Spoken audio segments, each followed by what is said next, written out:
Hello sa inyong lahat!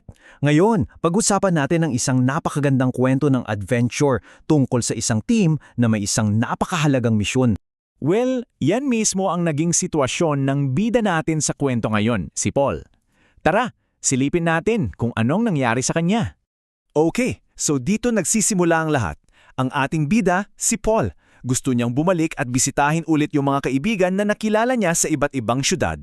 Grabe yung pag-aalala niya sa kanila, no?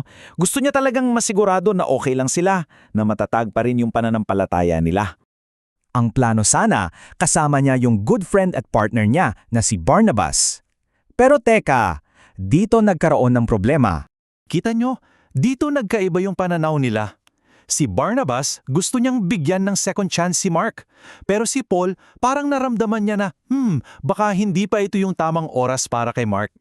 Alam nyo, sobrang tindi ng di nila pagkakasundo, umabot sa puntong naghiwalay na lang sila. Parang sa sports team lang, di ba? Pag hindi mapagkasunduan kung sino ang isasali, minsan mas mabuti pang magkanya-kanya na lang ng team. So ayun na nga, magkahiwalay na sila ng landas. Si Barnabas at si Mark may sarili silang pupuntahan.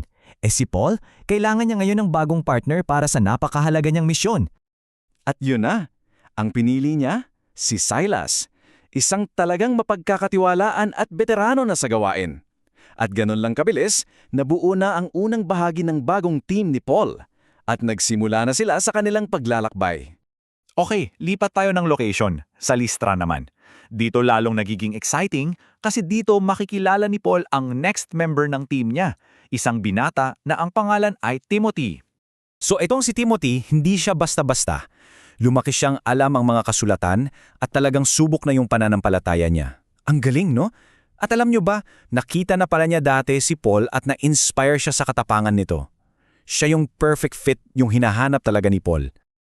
Nakita agad ni Paul na special itong si Timothy, kaya kinuha niya agad para maging kasama. Pero dahil alam ni Paul na hindi biro yung haharapin nila, nag-decide siya na maging parang coach o mentor niya. Kailangan niyang i-train si Timothy. At hindi niya ito minadaliha, talagang binuhos ni Paul yung oras para turuan si Timoteo. Isa-isa niya ay ang mga aral, tinanong tungkol sa mga kwento sa kasulatan at pinakita mismo kung paano gawin ang trabaho ng tama. Sinigurado niyang handang-handa si Timoteo sa mga challenge na darating. Dahil dito, naging sobrang close nila. Tinawag pa nga ni Paul si Timothy na parang sarili niyang anak sa pananampalataya. Ganun kalalim yung naging koneksyon nila. Hindi na lang sila basta magka-team, pamilya na ang turingan. So, ayan, kumpleto na ang team. Si Paul, si Silas, at ang batang si Timothy. Ang tanong ngayon, ano ba talaga ang misyon nila? Ano ang purpose ng lahat ng ito? Habang naglalakbay sila, ito yung daladala nila. Ang mabuting balita ng kaligtasan. Ito yung why nila, yung dahilan ng buong paglalakbay. Isang napakalakas na mensahe na para sa kanila kailangang marinig ng buong mundo. At lahat ng yan, lahat ng sinasabi nila, iisa lang ang tinutumbok, ang krus. Yon ang sentro ng lahat. Ang ganda ng sinasabi dito, no? Inilalapit tayo ng krus sa Diyos. Para sa kanila, yun yung pinaka-ultimate na simbolo ng pagmamahal at pagpapatawad ng Diyos. So pag sinabing pagkakasundo o reconciling, parang inaayos ulit ang isang nasirang ugnayan. At yun mismo ang turo nila na ang krus para siyang tulay na muling nagkokonekta sa mga tao at sa Diyos. So ano ba talaga ang ibig sabihin ng krus para sa kanila?